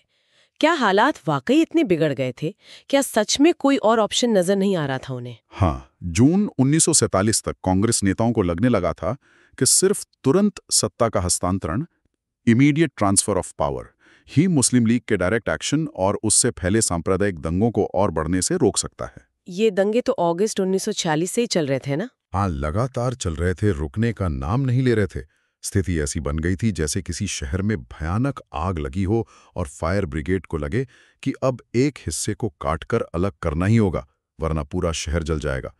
लगातार फैलती हिंसा ने नेताओं को इस कगार पर ला दिया था। और इंटरिम गवर्नमेंट का क्या हुआ? अंतरिम सरकार जो बनी थी, क्या वो इस आग को बुझाने में नाकाम रही? सुनने में तो लगता है कि सत्ता हस्तांतरण से पहले ये एक प्रैक्टिस मैच जैसा होना चाहिए था। प्रैक्टिस मैच तो दूर की बात है, वो तो जंग का मैदान बन गई थी। किताब बताती है कि इंटरिम गवर्नमेंट तो लगभग ठप हो चुकी थी, वर्चुअल कोलैप्स की स्थिति में थी। वर्चुअल कोलैप्स मतलब काम ही नहीं हो पा रहा था। बिल्कुल, ये सरकार कम संघर्ष का अखाड़ा ज्यादा बन गई थी। पटेल ने एआईसीसी मीटिंग में 14 जून 1947 को साफ कहा कि हमें ये सच्चाई माननी होगी कि पंजाब और बंगाल में और यहां तक कि इंटरिम गवर्नमेंट के अंदर भी पाकिस्तान पहले से ही काम कर रहा है, डिफैक्टो फंक्शनिंग। डिफैक्टो मतलब असलियत में? हाँ, मतलब कागज पर भले ही भारत एक था, जमीन पर बंटवारा शुरू हो चुका था, सरकार के अंदर ही बंटवारा साफ दिख रहा था। मतलब मिनिस्टर्स आपस में ही लड़ रहे थे, जैसे आजकल कभी-कभी कोalition गवर्नमेंट्स में खींचतान दिखती है जी। या कभी ऑफिस पॉलिटिक्स में अलग-अलग डिपार्टमेंट्स एक दूसरे का काम रोकते हैं, वैसा कुछ? बिल्कुल वैसा ही, बल्कि उससे कई ज्यादा गंभीर और खतरनाक। मिनिस्टर्स आपस में झगड़ते थे, अलग अलग बैठकें करते थे। लियाकत अली खान, जो फाइनेंस मेंबर थे और लीग से थे, हाँ, उनका नाम तो सुना है। वो दूसरे मंत्रालयों, खासकर कांग्रेसी मंत्रियों के मंत्रालयों के काम में खुलेआम अड़ंगा लगा रहे थे। ये सिर्फ नीतिगत मतभेद नहीं थे, ये एक तरह का पैरालाइसिस था। सरकार चली नहीं पा रही थी। ओह। नेहरू ये देखकर बेहद निराश और हताश थे। उन्हें लग रहा था कि ये सरकार देश चलाने के लिए नहीं, बल्कि देश को ठप करने और तोड़ने के लिए काम कर रही है। जाहिर है, वे सरकार ही नहीं चल पा रही, दंगे नहीं रोक पा रही, लोगों की जान नहीं बचा पा रही, तो उसका मतलब क्या रह जाता है? उसकी क्रेडिबिलिटी ही खत्म हो जाती है एक तरह से। सही बात। किताब में नेहरू का जिक्र है। वो सोच रहे थे कि जब कई ब्रिटिश गवर्नर्स लीग की तरफदारी कर रहे हैं, बंगाल जैसी प्रांतीय सरकार दंगों में या तो निष्क्रिय है या मिली हुई है और आम लोग मारे जा रहे हैं, तो ऐसी अंतरिम सरकार में बने रहने का फायदा क्या है? हाँ, कोई मतलब नहीं रह जाता। इमीडिएट ट्रांसफर ऑफ पावर से कम एक ऐसी सरकार तो बनेगी जिसके पास वास्तविक कंट्रोल होगा, वो ताकत होगी जिसकी उससे उम्मीद की जाती है, लेकिन जो अभी उसके पास थी ही नहीं। उन्होंने लगा कि अधूरे या नाम के शासन से बेहतर है कि जो हिस्सा मिल रहा है उस पर पूरी सत्ता हो, ताकि कानून व्यवस्था संभाली जा सके, लोगों की जान बचाई जा सके। तो ये एक तरह से मजबूरी का फैसला था, अराजकता, एनर्की से बचने के लिए। जैसे कहते हैं ना, चूजिंग द लेसर ईविल। दो बुरे विकल्पों में से कम बुरे को चुनना पड़ा। हाँ, बिल्कुल। और इसका एक और पहलू था जो अक्सर नजरअंदाज हो जाता है। वो क्या? दो डोमिनियंस भारत और पाकिस्तान को तुरंत सत्ता सौंपने का एक बड़ा फायदा ये भी हुआ कि देश के और छोटे छोटे टुकड़े होने यानी बल्कनाइजेशन का खतरा टल गया। बाल्कनाइजेशन मतलब जैसे बाल्कन देशों का हुआ था, छोटे छोटे बहुत सारे देश। हाँ, बिल्कुल। माउंटबेटन प्लान में ये साफ था कि प्रांतों और खासकर रियासतों, प्रिंसली स्टेट्स को आजाद होने का विकल्प ऑप्शन नहीं दिया जाएगा। उन्हें या तो भारत में शामिल होना होगा या पाकिस्तान में। अच्छा, ये तो वाकई बड़ी बात है। हम अक्सर रियासतों के विलय को अलग से देखते हैं, सरदार पटेल के महान योगदान के रूप में, लेकिन ये पार्टीशन प्लान का ही हिस्सा था कि उन्हें आजाद रहने का विकल्प नहीं मिलेगा। बिल्कुल, ये उसी पैकेज का हिस्सा था। किताब बताती है कि रियासतों को भारत या पाकिस्तान में शामिल होने के लिए मनाया गया, समझाया गया और जरूरत पड़ने पर दबाव भी डाला गया कि जोल्ड एंड कोर्स्ड। ये कोई छोटी उपलब्धि नहीं थी, नो मीन अचीवमेंट। सोचिए, अगर 500 से ज्यादा रियासतें, राजे रजवाड़े अपनी मर्जी से अलग अलग देश बनकर खड़े हो जाते तो वो भारतीय एकता, इंडियन यूनिटी के लिए शायद पाकिस्तान बनने से भी बड़ा झटका होता। हाँ, ये तो कल्पना करना भी मुश्किल है। भारत का नक्शा कैसा दिखता? जगह जगह स्वतंत्र राज्य। बिल्कुल। तो एक तरह से देखें तो पार्टीशन ने दुखद होते हुए भी भारत को और ज्यादा टूटने से भी बचा लिया। चलिए, ये तो हुई उस वक्त की मजबूरियां, वो हालात। लेकिन ये जो पार्टीशन स्वीकार किया गया, क्या ये अचानक हुआ या कांग्रेस धीरे धीरे कदम दर कदम इस तरफ बढ़ रही थी, जैसे कोई नदी धीरे धीरे अपना रास्ता बदल लेती है और पता भी नहीं चलता? किताब इसे ठीक इसी तरह देखती है, एक स्टेप बाय स्टेप कंसेशन की प्रक्रिया का फाइनल एक्ट। ये लीग की एक संप्रभु मुस्लिम राज्य, सॉवरेन मुस्लिम स्टेट की जिद के आगे धीरे धीरे किश्त दर किश्त झुकने जैसा था। अच्छा, स्टेप बाय स्टेप। हाँ, हर कदम पर थोड़ी और जमीन छोड़ी गई, थोड़ी और रियायत दी गई। शिन्स या रियायतें क्या थीं? देखिए, शुरुआत शायद 1942 में क्रिप्स मिशन से मान सकते हैं। उस वक्त मुस्लिम बहुल प्रांतों को एक तरह की ऑटोनॉमी, स्वायत्तता और अप्रत्यक्ष रूप से अलग होने का अधिकार मान लिया गया था। हाँ, क्रिप्स मिशन में ये बात थी। फिर 1944 में गांधी जी जिन्ना से बातचीत में एक कदम और आगे बढ़े। उन्होंने मुस्लिम बहुल प्रांतों के आत्मनिर्णय के अधिकार, राइट ऑफ सेल्फ डिटर्मिनेशन, को सिद्धांत रूप में स्वीकार कर लिया। हालांकि वो इसे युद्ध के बाद और पूरे प्रांत के जनमत संग्रह से जोड़ रहे थे। तो ये दूसरा कदम हुआ। और कैबिनेट मिशन प्लान के समय वो तो एकता बनाए रखने की आखिरी बड़ी कोशिश मानी जाती है ना? हाँ, कोशिश तो थी, लेकिन उसमें भी ग्रुपिंग का प्रावधान था, जो आगे चलकर बहुत विवादास्पद बना। जून 1946 में कांग्रेस ने माना कि मुस्लिम बहुल प्रांत, जो कैबिनेट मिशन प्लान के तहत ग्रुप बी और सी बनाते थे, शायद अपनी अलग कॉन्स्टिट्यूएंट असेंबली बना सकते हैं। लेकिन कांग्रेस ने कंपल्सरी ग्रुपिंग का विरोध किया था ना? हाँ, बिल्कुल। कांग्रेस ने कंपल्सरी ग्रुपिंग, यानी प्रांतों को मजबूरन ग्रुप में शामिल होने की शर्त का जोरदार विरोध किया। उन्होंने कहा कि NWFP और असम जैसे प्रांतों को हक होना चाहिए कि वो तय करें कि उन्हें किस ग्रुप में रहना है या नहीं। सही बात है। लेकिन साल के अंत तक आते आते नेहरू ने कहा कि ग्रुपिंग अनिवार्य है या वैकल्पिक, इस पर वो फेडरल कोर्ट का फैसला मानेंगे। ये एक तरह से ब्रिटिश सरकार की व्याख्या को मानने की ओर झुकना था। अच्छा, तो यहाँ भी थोड़ा झुकाव दिखा। और फिर दिसंबर 1946 में क्या हुआ? दिसंबर 1946 में ब्रिटिश कैबिनेट ने साफ कर दिया कि हाँ, ग्रुपिंग अनिवार्य ही है, कंपल्सरी है। और किताब के अनुसार कांग्रेस ने इसे लगभग बिना किसी आपत्ति के स्वीकार कर लिया, एक्सेप्टेड विदाउट डिम्योर। ओह, बिना आपत्ति के। हाँ, ये किताब का कहना है। फिर आया मार्च 1947, जब कांग्रेस ने पहली बार आधिकारिक तौर पर पार्टीशन का जिक्र किया। CWC में प्रस्ताव पास हुआ कि अगर देश का बंटवारा होता है तो पंजाब और बंगाल का भी बंटवारा होना चाहिए, ताकि गैर मुस्लिम बहुल इलाके पाकिस्तान में न जाएं। ये तो बहुत बड़ा कदम था। हाँ, ये पहली बार था जब कांग्रेस ने विभाजन को एक संभावना के तौर पर स्वीकार किया, कम से कम पंजाब और बंगाल के संदर्भ में। और आखिरकार जून 1947 में 3 जून प्लान के तहत पार्टीशन को स्वीकार कर लिया गया। ये लीग की मांगों के आगे एक तरह से समर्पण का अंतिम कार्य था। ये सुनने में बड़ा विरोधाभासी लगता है। नेता एक तरफ तो बड़ी बड़ी बातें कर रहे थे, आज़ादी, संप्रभुता, एकता की, और दूसरी तरफ चुपचाप पीछे हट रहे थे। एक तरफ आज़ादी की हुंकार, दूसरी तरफ बंटवारे की तरफ बढ़ते कदम। ऐसा क्यों? किताब इसी विरोधाभास, इसी कॉन्ट्रास्ट को उजागर करती है। नेता जोर शोर से कॉन्स्टिट्यूएंट असेंबली की संप्रभुता, सॉवरेनिटी की बात कर रहे थे कि हम अपना संविधान खुद बनाएंगे, किसी की दखलंदाजी नहीं मानेंगे। हाँ, भाषण तो ऐसे ही थे। लेकिन दूसरी तरफ चुपचाप कंपल्सरी ग्रुपिंग मान ली, और NWFP को, जहां कांग्रेस की अपनी सरकार थी और जिसने हमेशा लीग का विरोध किया था, उसे फैक्टिकली पाकिस्तान के हवाले कर दिया गया जनमत संग्रह के जरिए। ये तो सच में अजीब है। इसी तरह नेता कहते रहे कि वो हिंसा के ब्लैकमेल ऑफ वायलेंस के आगे नहीं झुकेंगे। नेहरू ने अगस्त 1946 में तत्कालीन वाइसरॉय वेवेल को लिखा था, जैसा किताब बताती है, हम हत्या से हाथ मिलाने वाले नहीं हैं या उसे देश की नीति तय करने की अनुमति नहीं देंगे। बहुत पावरफुल शब्द थे, लेकिन अंत में तो हुआ वही जिसका वो विरोध कर रहे थे। पार्टीशन का फैसला तो आखिरकार बढ़ती हिंसा और उसका दबाव में ही लिया गया ना। हाँ, विडंबना यही है, किताब का विश्लेषण यही है कि ये असल में इस वास्तविकता को स्वीकार करने से इनकार था कि उनकी पिछली विफलताओं का जो तर्क था, the logic of the past failure, यानी मुस्लिम जनता को साथ ना ला पाना और सांप्रदायिकता को ना रोक पाना, उसे उनके मौजूदा शब्दों या जोशीले भाषणों से पलटा नहीं जा सकता था। मतलब जमीनी हकीकत भाषणों से ज्यादा ताकतवर साबित हुई। बिल्कुल। शायद उस वक्त किसी ने सोचा भी नहीं था कि ये त्रासदी इतनी तेजी से, इतने भयानक रूप में सामने आएगी, या शायद कोई इसे अंतिम मानने को तैयार ही नहीं था। जैसे कोई किसी बीमार रिश्तेदार की हालत बिगड़ते देख रहा हो, पर मन में उम्मीद पाले रखता है कि शायद कोई चमत्कार हो जाए, शायद सब ठीक हो जाए। ये बात तो सच लगती है। बॉर्डर के दोनों तरफ लाखों लोगों ने पार्टीशन की घोषणा के बाद भी इसे लंबे समय तक अंतिम नहीं माना। उन्हें लगा ये टेम्पररी है, कुछ महीनों की बात है। हाँ बिल्कुल। आखिरी मिनट में हुआ। किसी ने शायद ऐसी भयानक उथल पुथल की कल्पना ही नहीं की थी, ना कोई तैयारी थी। बिल्कुल। किताब कहती है कि कांग्रेस के रुख में, खासकर नेहरू के विचारों में, इच्छाधारी सोच, विशफुल थिंकिंग बहुत थी। उम्मीदों से चिपके रहना और सांप्रदायिक भावना की गतिशीलता, डायनामिक्स ऑफ कम्युनल फीलिंग को ठीक से न समझ पाना भी शामिल था। विशफुल थिंकिंग, किस तरह की उम्मीदें थीं जो पूरी नहीं हुई? कई थी। एक बड़ी उम्मीद ये थी कि अगर मुस्लिम लीग को या मुस्लिम बहुल प्रांतों को अलगाव का अधिकार, राइट ऑफ सेसेशन, दे दिया जाए तो वो शायद इसका इस्तेमाल ही नहीं करेंगे। अच्छा, ऐसा क्यों सोचा? सोचा गया कि इससे उनके डर खत्म हो जाएंगे और वो भारत में रहना ज्यादा पसंद करेंगे। लगेगा कि हमें ऑप्शन दिया गया है, अब हम साथ रह सकते हैं।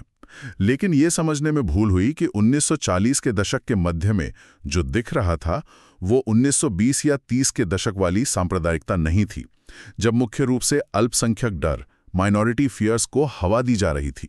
तो अब क्या अलग था? अब ये एक असर्टिव मुस्लिम नेशन का दावा था, जिसका नेतृत्व एक बेहद जिद्दी नेता जिन्ना कर रहे थे, जो किसी भी कीमत पर एक अलग राज्य चाहते थे। ये डर नहीं बल्कि दावा था, एक पावर प्ले था। तो हर रियायत, एवरी कंसेशन ने लीग को कमजोर करने के बजाय और मजबूत किया। जैसे किसी बच्चे की जिद पूरी करते जाओ तो वो और जिद्दी होता जाता है, उसे लगता है रोने धोने से सब मिल जाता है। हाँ, किताब का तर्क काफी हद तक यही है। हर रियायत ने सांप्रदायिकता की जड़ें काटी नहीं, बल्कि लीग की स्थिति को और मजबूत किया, क्योंकि सफलता देखकर और ज्यादा मुस्लिम उनकी तरफ खिंचते चले गए। हाँ, सफलता तो आकर्षित करती है। जिन्ना ने अपनी मांगें लगातार ऊंची रखी, क्योंकि उन्होंने देखा कि कांग्रेस हर बार थोड़ा झुक जाती है। इसका एक और खतरनाक नतीजा हुआ, हिंदू सांप्रदायिकता, हिंदू कम्युनलिज्म को भी पनपने और फैलने का मौका मिला। वो कैसे? वो संगठन खुद को हिंदू हितों का असली रक्षक बताकर सामने आए और कांग्रेस पर आरोप लगाया कि वो देश की एकता की वेदी पर हिंदू हितों की बलि दे रही है, तुष्टीकरण कर रही है। इससे माहौल और ज्यादा ध्रुवीकृत हो गया। दोनों तरफ की कम्युनल फोर्सेस मजबूत होती गईं। और क्या उम्मीदें थीं कांग्रेस की जो गलत साबित हुईं? एक और बड़ी उम्मीद ये थी कि अंग्रेजों के जाने के बाद जो तीसरी ताकत, थर्ड पावर थी, उसके हटते ही हिंदू और मुस्लिम अपने मतभेद भुला देंगे और मिलकर आजाद भारत बनाएंगे। ये तो काफी आदर्शवादी सोच लगती है। हाँ, ये सोच सांप्रदायिकता की अपनी स्वायत्तता, ऑटोनॉमी ऑफ कम्युनलिज्म को कमा कर रही थी। सांप्रदायिकता सिर्फ अंग्रेजों के सहारे या उनकी फूट डालो और राज करो नीति पर निर्भर नहीं थी। वो बैसाखी फेंक चुकी थी और अपने पैरों पर खड़ी हो चुकी थी। मतलब वो इंडिपेंडेंट हो चुकी थी। हाँ, इतनी ताकतवर कि वो अंग्रेजों को भी चुनौती दे रही थी। ये एक इंडिपेंडेंट फोर्स बन चुकी थी, जिसका अपना मोमेंटम था, अपनी गति थी। उसे अब बाहरी सहारे की जरूरत नहीं थी। और ये भी कि पार्टीशन शायद अस्थायी होगा, कि ये कोई परमानेंट सॉल्यूशन नहीं है, बस वक्त की नज़ाकत है। हाँ, ये भी एक गहरी उम्मीद थी, शायद नाउम्मीदी से बचने का एक तरीका। किताब बताती है कि कांग्रेस के कई नेताओं ने और शायद गांधी जी ने भी ये माना कि पार्टीशन अस्थायी है, टेम्पररी। हाँ, कि अभी हिंदू और मुस्लिमों की मानसिकता, उनकी साइकी ऐसी हो गई है, माहौल इतना बिगड़ गया है कि ये अनिवार्य हो गया है। लेकिन जब सांप्रदायिक जुनून थमेगा, जब सैनिटी लौटेगी, गुस्सा ठंडा होगा, तो इसे पलटा जा सकेगा, ये रिवर्सेबल होगा। अच्छा, ये सोचा गया था। जनरल करियप्पा को लिखा था, जैसा किताब में कोट किया गया है। लेकिन एक बात का मुझे यकीन है कि अंततः एक संयुक्त और मजबूत भारत होगा। हमें अक्सर अंधेरी घाटी से गुजरना पड़ता है, इससे पहले कि हम धूप वाली पहाड़ी चोटियों तक पहुंचें। But one thing I am convinced that ultimately there will be a united and strong India. We have often to go through the valley of the shadow before we reach the sunlit mountain tops. वाह, बहुत काव्यात्मक है, लेकिन क्या ये यथार्थवादी था? और शायद सबसे दुखद, सबसे त्रासद उम्मीद कि पार्टीशन शांतिपूर्ण होगा, बिना खून खराबे के। किताब इसे सबसे अवास्तविक विश्वास कहती है, खासकर जो हकीकत में हुआ उसे देखते हुए। हाँ बिल्कुल, किसी बड़े पैमाने पर दंगों की आशंका नहीं की गई, लाखों लोगों के विस्थापन या आबादी के तबादले की कोई योजना नहीं बनी। शायद ये मान लिया गया कि जब पाकिस्तान की मांग मान ली तो अब लड़ने के लिए बचा ही क्या है।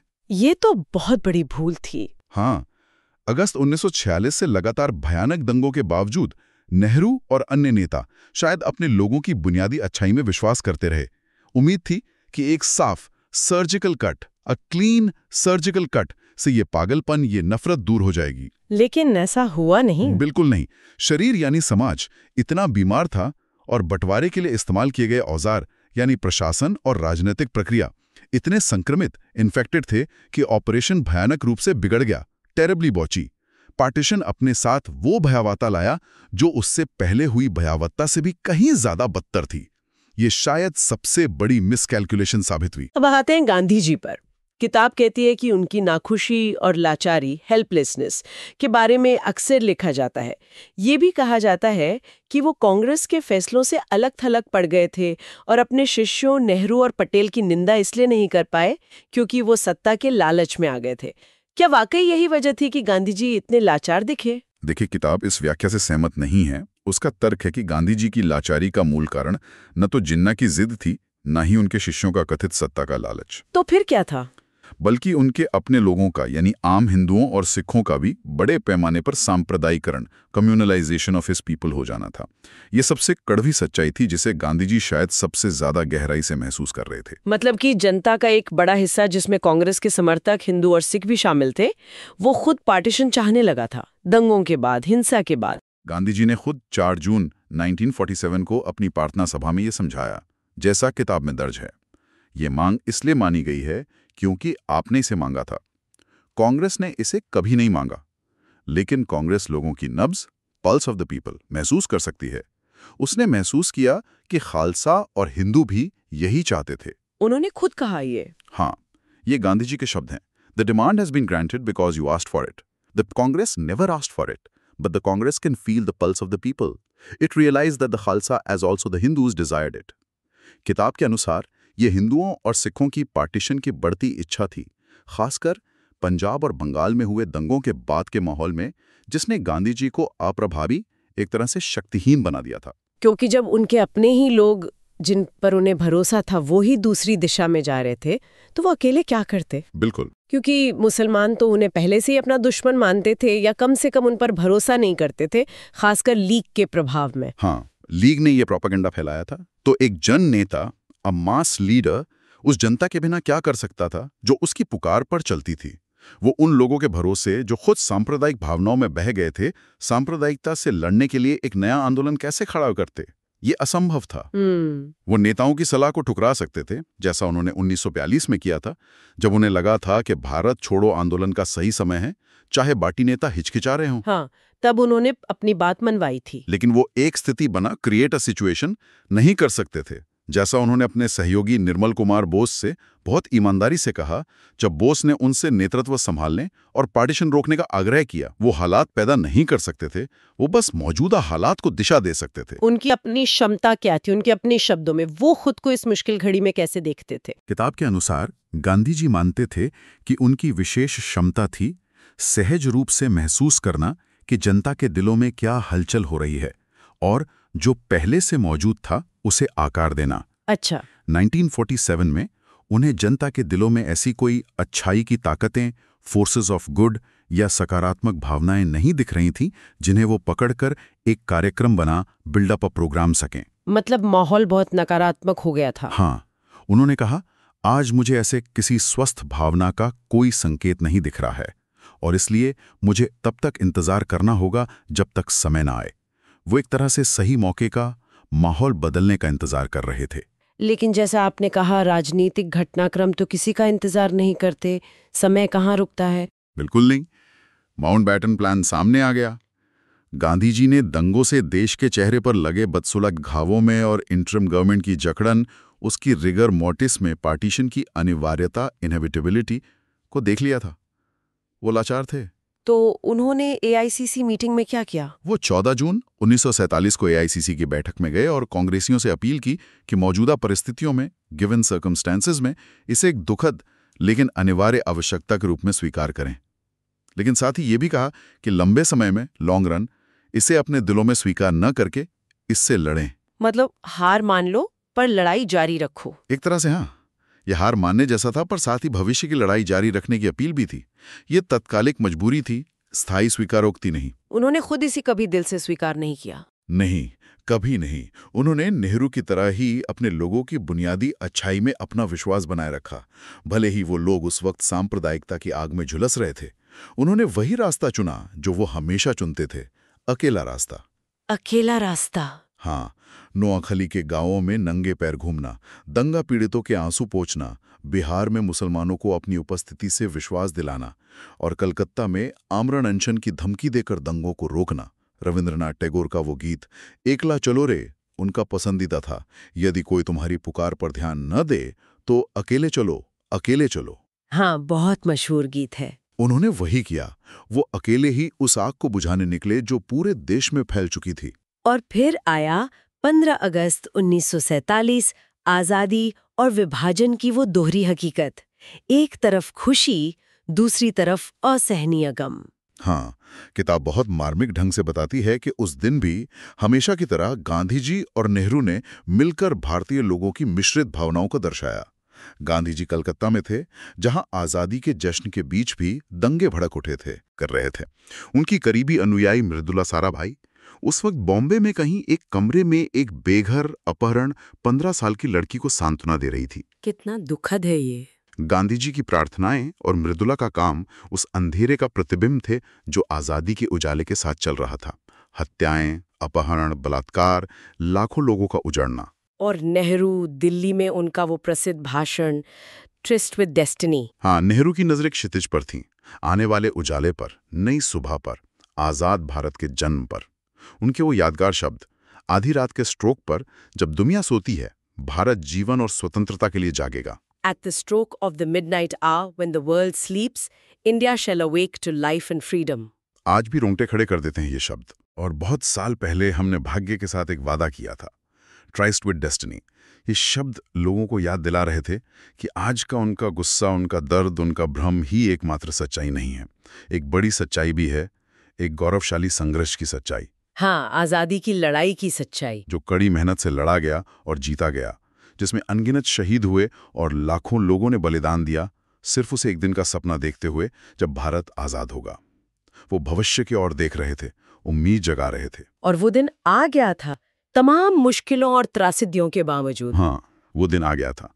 भारत के लोगों ने भी इसे देखा, महसूस किया और 15 अगस्त को अपनी जमीन के बंटवारे के गहरे दुख के बावजूद वो सड़कों पर उन्मुक्त होकर नाचे, खुशी मनाई, जश्न मनाया। ये दुख और उल्लास का एक अजीब, अविस्मरणीय संगम था, शायद भारतीय इतिहास का सबसे बिटर स्वीट मोमेंट। इस पूरी चर्चा से एक सवाल मन में जरूर उठता है। जैसा कि हमने देखा, हालात ऐसे बन गए थे और सांप्रदायिकता लोगों के एक बड़े हिस्से में इतनी गहरी पैठ बना चुकी थी कि गांधी जी जैसे नेताओं को भी विभाजन अनिवार्य लगने लगा। अगर लोगों की नब्ज डर, गुस्से और हिंसा से प्रेरित होकर बंटवारे की तरफ झुक रही थी, तो क्या सच्चा नेतृत्व उसी नब्ज का अनुसरण करने में है या उसे बदलने का रास्ता खोजने में, चाहे वो रास्ता कितना भी मुश्किल या असंभव क्यों ना लगे?